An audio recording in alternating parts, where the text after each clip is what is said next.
domingo da Quaresma, primeiro domingo da Semana Santa, como você preferir, ou então simplesmente domingo de Ramos. Então nós vamos falar sobre ele.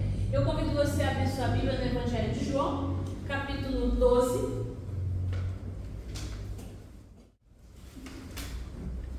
Nós vamos falar sobre a entrada de Jesus então em Jerusalém. João 12, do 12 ao 16, diz a palavra do Senhor. No dia seguinte, a grande multidão que tinha ido para a festa ouviu falar que Jesus se dirigia a Jerusalém. Pegaram ramos de palmeiras e saíram ao seu encontro, gritando: Hosana, bendito que vem em nome do Senhor, bendito é o Rei de Israel. Jesus conseguiu um jumentinho e montou nele, como está escrito: Não tenha medo, ó filha de Sião, eis que o seu rei vem, montado em um jumentinho. A princípio, os seus discípulos não entenderam isso. Só depois que Jesus foi glorificado, se lembraram de que essas que fizeram e eles estavam escritas a seu respeito. Palavras do Senhor. Então hoje nós terminamos uma estação litúrgica e começamos outra, nosso chamado calendário eclesiástico, que é o calendário da igreja. Nós começamos então a chamada Semana da Paixão, ou no popular Semana Santa, né? Ou seja, uma semana que a gente separa para refletir sobre os últimos dias de Jesus. Jesus entra então na cidade santa, na cidade de Jerusalém, montado num jumentinho. Jesus é aclamado pelo povo que acompanha, com aplauso, com ramo, com túnica, né? E ouvindo: aquele que vem em nome do Senhor. As pessoas que ali estavam acreditavam que ele era o Messias anunciado pelos profetas, mas eles ainda não tinham entendido a proposta de Deus para aquele momento. Porque o povo esperava um Messias político, com força militar. No entanto, Jesus não veio assim. Esse Messias político, ele iria vir a arrancar Israel das garras do Império Romano, que era o império opressor do seu tempo, e trazer de volta para o povo de Israel a época de ouro do reinado do rei Davi. Essa era a expectativa do povo. Mas Jesus não corresponde a essa proposta. A proposta do reino é diferente. A proposta do reino não é um governo político. Ele vem para apresentar uma proposta de salvação para toda a humanidade, mas não apenas para um governo provisório, que era de Roma, mas sim contra todo o pecado e toda a corrupção. Mas para chegar nesse momento, eu queria lembrar um pouquinho você de todo o contexto do nosso texto. As pessoas que estavam em Jerusalém para celebrar a Páscoa, elas ouviam dizer que Jesus estava chegando na cidade. E aí, às vezes a gente esquece, né? Mas a gente sempre tem que fazer uma correlação com os eventos anteriores. João começa dizendo, né? No dia seguinte. O que aconteceu antes disso, né? Antes disso, se você olhar aí na sua Bíblia, tinha acontecido a ressurreição de Lázaro. Maria, sua irmã, também, o que ela faz com Jesus? Ela pega o bálsamo e unge Jesus nesse tempo. Então, João 12 é a continuação desses fatos. Jesus ressuscita Lázaro, é ungido por Maria, sua irmã, e agora ele entra em Jerusalém. Então, provavelmente nós estamos aqui na segunda-feira, pensando nos dias, que o dia você falou do calendário, né? Então, provavelmente é segunda-feira, seriam 5 dias antes do Shabat, ou seja, o sábado da Páscoa. Então, a gente deve considerar que a festa da Páscoa durava pelo menos de um sábado a outro, ou seja, 8 dias. E a população da cidade nesse período não era o dobro, não era o triplo, ela quadriplicava, porque era a festa também mais importante do povo judeu, trazer à memória a libertação miraculosa de Deus da mão do Império Egípcio. Olha que momento mais propício para aparecer o Messias. Estamos trazendo à memória a lembrança do Êxodo, do Deus que libertou a gente das mãos do faraó. Esse mesmo Deus com certeza pode livrar a gente das mãos de César, do imperador. Então no verso 13 nós temos então toda essa recepção aí de Jesus com folhas de palmeiras, com festa. Mateus fala de ramos de árvores, Marcos fala que os ramos tinham sido cortados nos campos, Lucas só fala de mantos. O fato é que o termo os ramos também pode se referir a um broto novo, um rebento, um renovo. Te lembra alguma coisa? Isaías 11. Do tronco de Jessé sairá um rebento e de suas raízes um renovo. Olha tudo que está englobado. Jeremias 33:15 diz: naqueles dias e naquele tempo farei brotar a Davi um renovo de justiça. Não é só um raminho, ele tem um significado extremamente importante. Ou Zacarias 6:12: eis que o homem cujo nome é renovo, ele brotará do seu lugar e edificará o templo do Senhor. Olha quanta expectativa. Olha quanta expectativa. Esses brotos, eles são declarados nos evangelhos como palmeiras, né? Palmeiras sempre está antes de tudo na Bíblia, eu falo, mas os corintianos brigam comigo. Mas o fato é que, brincadeiras à parte, essa alusão aqui é uma alusão à vitória, ao triunfo, à glória. Ou seja, traz às memórias os ramos que eram concedidos aos atletas gregos nas antigas disputas olímpicas. Aquele então que vence, você abana os ramos de vitória. Esse broto de palmeira é um símbolo também da messianidade de Jesus, sim, porque essa era a crença do povo, essa era a expectativa. E estender mantos também no chão para a passagem do rei era uma prática muito comum na época de Jesus. Se você acha que não, depois você lê 2 Reis 9:13, onde o rei de Jeú é aclamado dessa forma: cada um pôs o seu manto para que o rei passasse, e tocavam-se trombetas e dizia-se: este é o rei. Mais forte ainda é o grito popular que a gente leu: Hosana a Deus! Hosana a Deus! Que Deus abençoe aquele que vem em nome do Senhor, que Deus abençoe o rei de Israel. É uma alusão clara ao Salmo que nós lemos no verso 26, principalmente na nossa liturgia. A palavra Hosana, além de expressar alegria, ela tem um pedido de salvação no hebraico, que seria Hosanna, seria salva-nos, Senhor, salva-nos. Não é uma palavra grega, é uma palavra hebraica. Ou seja, aquele povo que está ali, que é judeu, está pedindo para esse rei salvá-los. Não era o rei grego, ou o rei, no caso latino, né, de Roma, mas era o rei de Israel. Não tem como a gente não enfatizar mais uma vez o caráter messiânico dessa passagem. Talvez seja interessante a gente levantar um questionamento: afinal, que tipo de rei nós estamos tratando? Que tipo de rei é esse? Se esse rei não é aquele que vai desbancar o rei do momento, que rei é esse?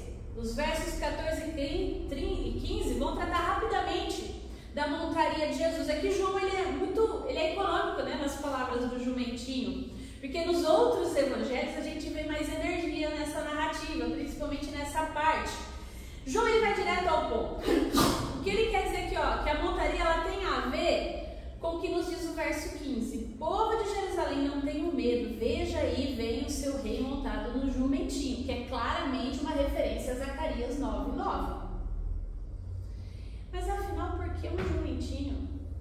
Por que um jumentinho, né? E aí aqui, a quem gosta de biologia, né? O equinus assinus, né? Na biologia, ou asninho, jeguinho, que a gente costuma falar em português, é um parente do cavalo. Mas não é um cavalo. O Juraci falou no início, eu falei, pô, Juraci já vai dar um spoiler do sermão logo no primeiro capítulo. Mas é essa a ideia. Os cavalos eram o quê? Símbolo de poder, de potência, de capacidade. de vitória. Mas Jesus não. Ele não vem com um cavalo. Ele vem com um jumentinho.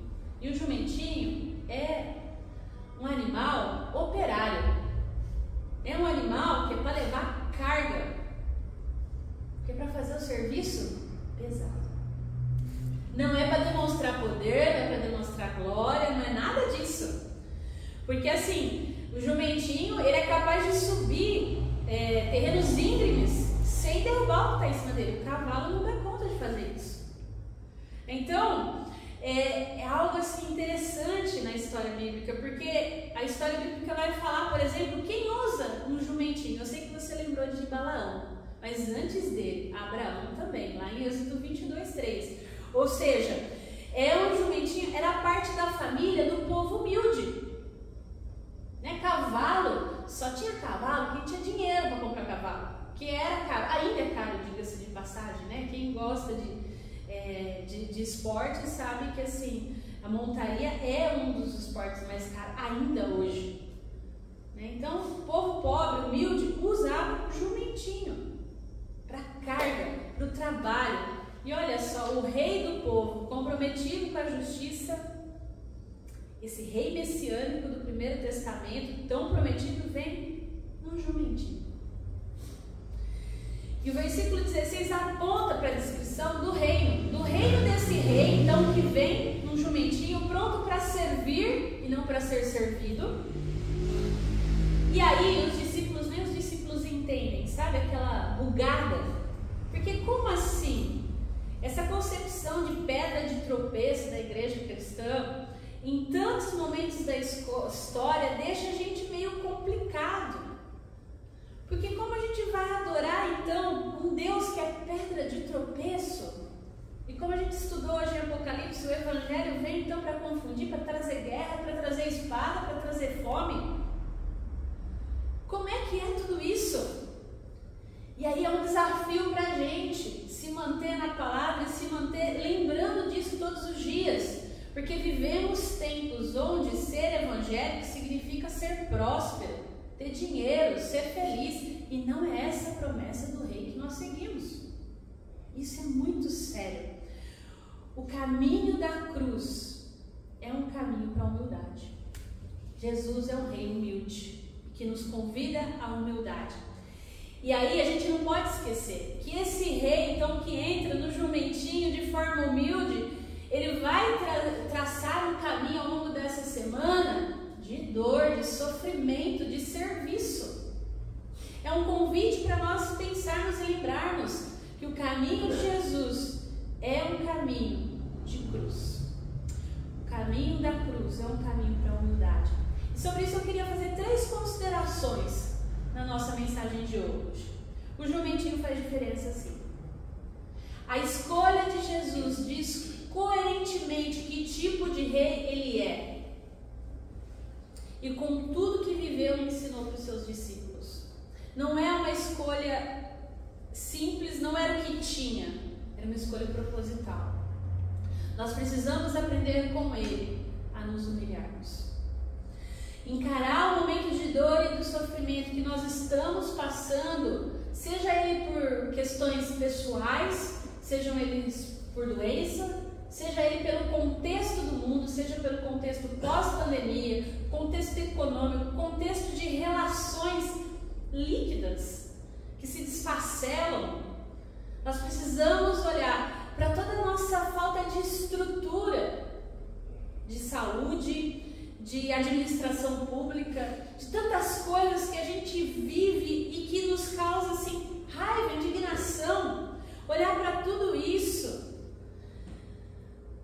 para as pessoas que precisam esperar tanto para fazer exame. Essa semana eu fiquei um pouco assim chateada.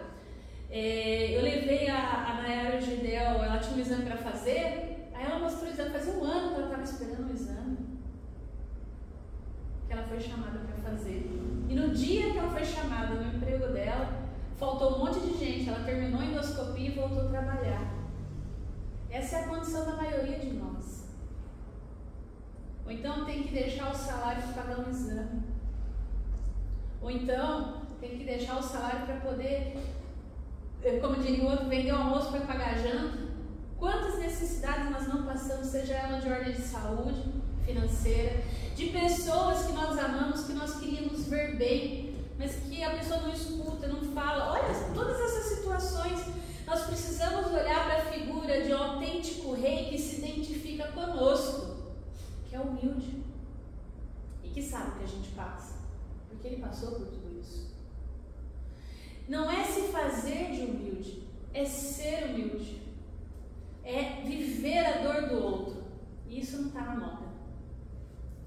Porque quando a gente abre o nosso Instagram, o nosso Facebook, você vê o pessoal sempre bem. E quando está doente assim, é difícil postar alguma coisa.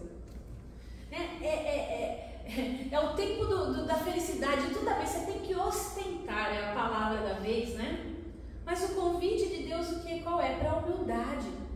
Perdermos os conceitos essenciais para um novo momento. É deixar a nossa vida ser levada por um Deus que é humilde. É vivermos essa humildade. E é parar de buscar Salvador messiânico, seja em influencers, seja em que for, que se coloca acima de Deus, que está sempre montado em cavalo branco. Tem alguma coisa errada. Ninguém está sempre bem o tempo todo. É muito importante pensar nisso. E pensar que o que nos une é Cristo. Ainda mais esse ano, que é ano eleitoral, e aí se preparem para as cenas dos próximos capítulos, mais famílias sendo divididas, mais igrejas sendo divididas. O que nos une não é Cristo, então a gente precisa olhar para Cristo. Então, para que nada possa nos separar, porque só existe um Salvador. Políticos vêm, políticos vão, e você vai perceber que continua quase tudo sempre igual. Melhora uma parte aqui, depois estraga outra ali, e assim vai. Né? O radarzinho vai ser instalado de qualquer forma. Não interessa se o partido é de esquerda ou de direita. A gente não pode brigar por causa disso. A gente tem que ser humilde e lembrar que Cristo nos chamou para testemunhar do reino. E não do nosso candidato preferido. Não estou falando que você não pode fazer política. Faça como você achar melhor, mas dentro da igreja, nós seguimos a Cristo. E Ele deve ser, então, o nosso foco. A segunda consideração que eu quero fazer para você é sobre as controvérsias da natureza humana. Todas as vezes que eu olho para esse texto e eu penso nele, não dá para deixar de enfatizar as controvérsias do ser humano. Como a gente vê glória e desgraça caminhando próximos numa linha muito tênue. Esse Deus que é Deus entra no jumento. O animal mais, digamos assim, sem glória nenhuma do seu tempo. E convenhamos, continuando não tendo glória nenhuma, né? Ninguém se orgulha, tem um jumentinho lá. Agora quando aí eu tenho um cavalo lá, um bonito, branco, aí você enche o peito para falar, ninguém se orgulha. Então, a nossa eterna busca por poder e triunfo, prazer, gozo, felicidade, está relacionada com a nossa mais profunda miséria e pobreza. A gente não pode se esquecer disso. Já diria o poeta do nosso tempo, dias de luta e dias de glória. A gente vive dessa forma. Nós somos efêmeros, somos vaidosos, somos frágeis, somos individualistas, somos utilitaristas, sim. Como nós, seres tão controversos e tão paradoxais, podemos nos identificar com Jesus, um ser humano que é rei, um Deus que é humilde. O que nos leva a pensar que nós devemos ter uma aceitação na nossa condição atual? Por que a gente acha que a gente fazer alguma coisa nos capacita a sermos alguém maior que Ele? Se Ele, sendo Deus, se esvaziou da sua glória, se fez ser humano como nós e habitou nessa carne. E quando a gente olha para a gente, então, para toda essa nossa miséria, como a gente se vê desesperadamente precisando de um Salvador. Porque eu faço bem hoje, daqui a pouco eu já faço mal. Como a gente é ambíguo nos nossos desejos, nas nossas volições, no nosso querer. Todos nós, sem exceção. Nós queremos ter tudo, mas ao mesmo tempo não temos nada. A gente acha que a gente vai levar tudo dessa terra, até o dia em que alguém muito próximo de você morre e você percebe que essa pessoa não levou nada. Você não vai levar nada, eu não vou levar nada. E a gente acha que fazendo alguma coisa a gente pode chegar perto de Deus e fazer alguma coisa. Mas o que a gente vê mesmo é que a gente está afastado de Deus pelo nosso pecado. Que não tem como a gente ser próspero, que a gente ser bem-aventurado, se não for por causa do que Ele fez. E aí a gente começa a entender que próspero ou feliz não tem a ver com satisfação, não tem a ver com dinheiro, não tem a ver com o imediatismo, que bem-estar tem mais a ver, como diria Camões, com o um contentamento descontente. Jesus nos convida, na sua humildade, a refletirmos que não são a pretensão ou a ambição que dão o tom de uma boa vida, mas o abandono, o esvaziamento, o despretensiosamento. Olha, essa aqui eu inventei agora, tá? Jesus nos mostra que qualquer realização, qualquer conquista não vale nada se não for pela sua graça e pela dependência que nós possamos ter dele. Que qualquer coisa que possamos fazer depende dele. Jesus, esse ser humano humilde, nos mostra que o centro da existência não está em nós.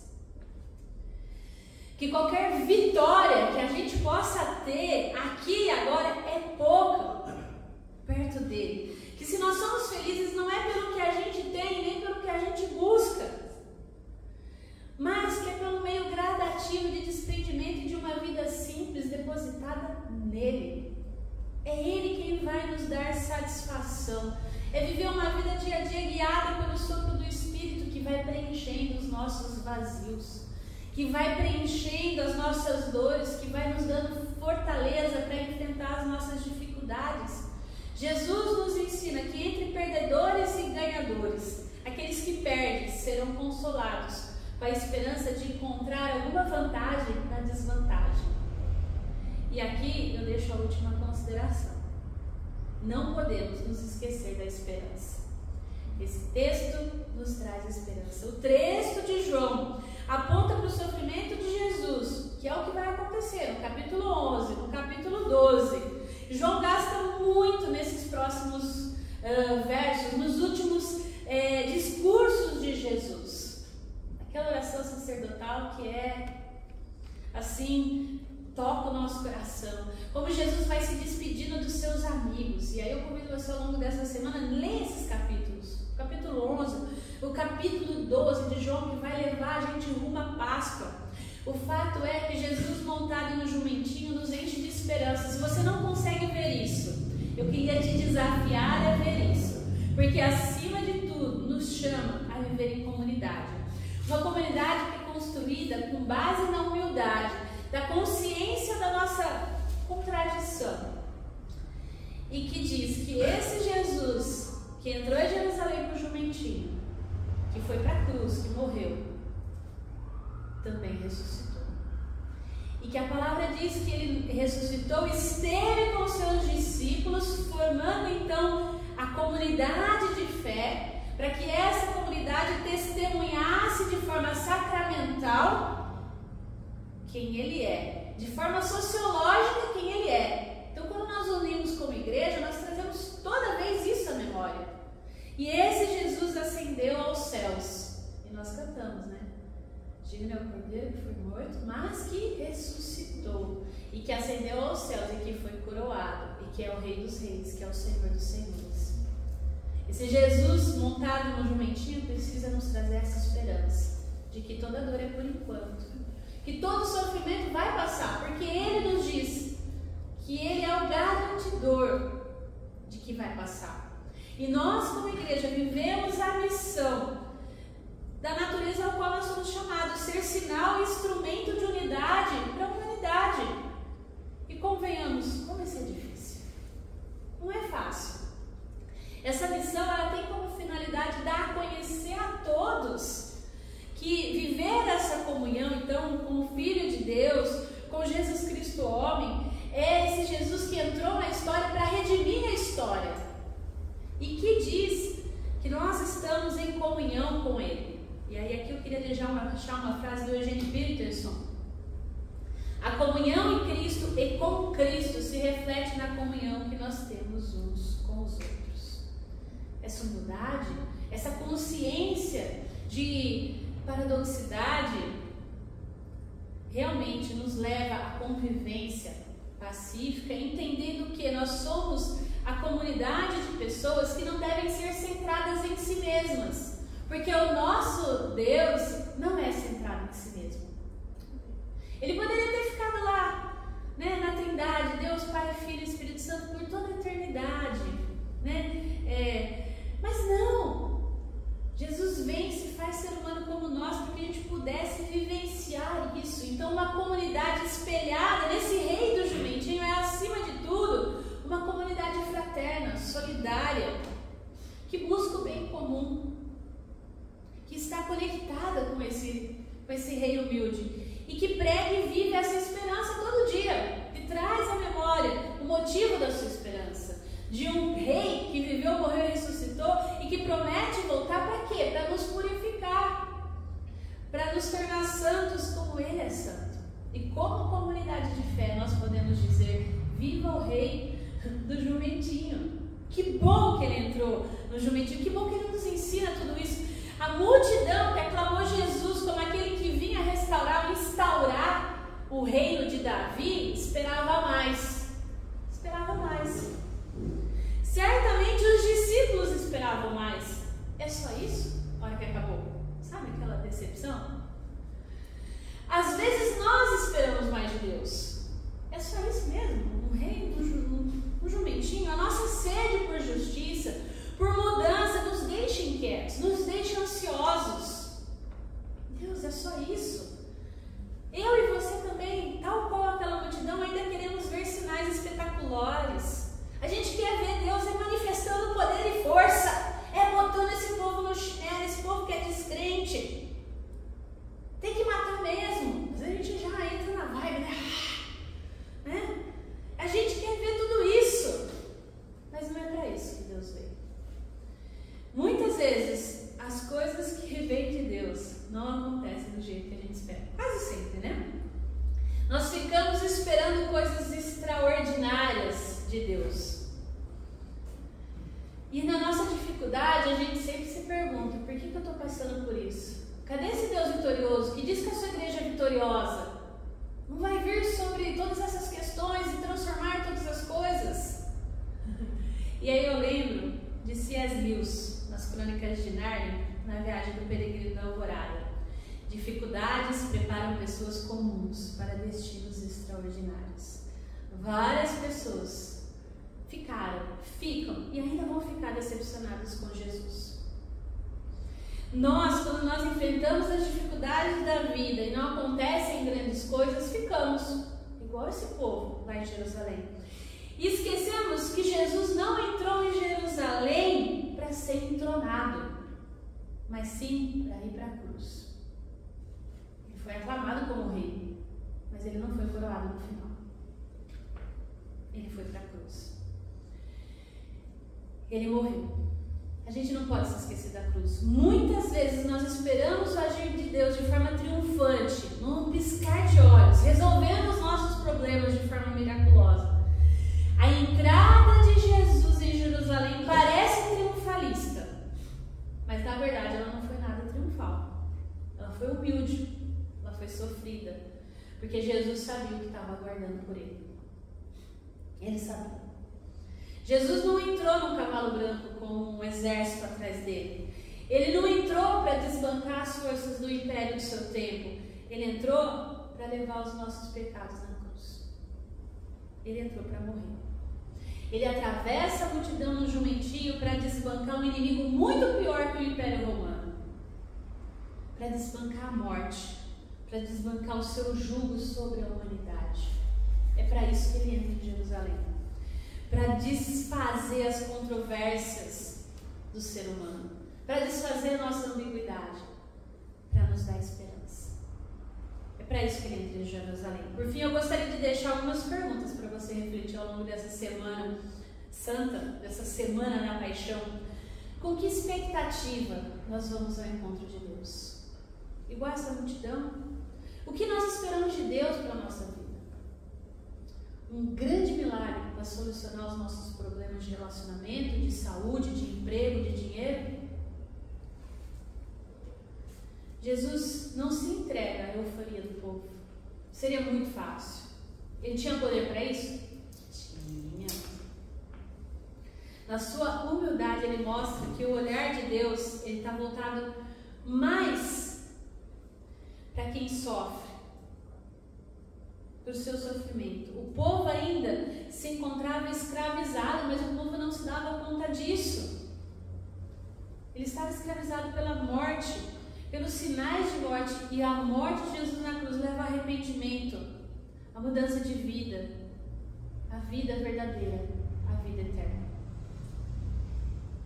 Essa foi a cruz de Jesus, essa foi a coroa de Jesus, foi a cruz. E aí eu queria refletir com você que Jesus não dá o que a gente quer, mas o que a gente precisa. O povo queria um Messias, mas Jesus dá o quê? Dá um novo sentido para a vida desse povo.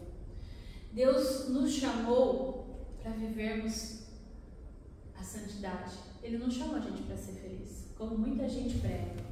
Ele chamou a gente para ser santo. E isso é um desafio. Jesus desce a mais profunda dor, solidão, dificuldade, para que pudesse ser ressuscitado em graça, uma graça renovadora, para edificar aqueles que nele esperavam. Eu não sei se você percebe, mas no final ele redime a cruz. A cruz, que era instrumento de dor e sofrimento, agora é símbolo de vida. Quando a gente olha aqui na igreja e vê a cruz ali, vazia, ela nos traz a memória que ele morreu para que a gente pudesse viver. Jesus ressignifica tudo, e ele pode ressignificar a sua dor, o seu sofrimento. Que em nome de Jesus nós possamos sempre trazer a memória, e não importa o que aconteça, esse rei humilde, no final, faz o extraordinário, para que nós possamos, no nosso ordinário, também levarmos pessoas a experimentar o extraordinário da salvação, da graça e da libertação de Cristo Jesus. Amém?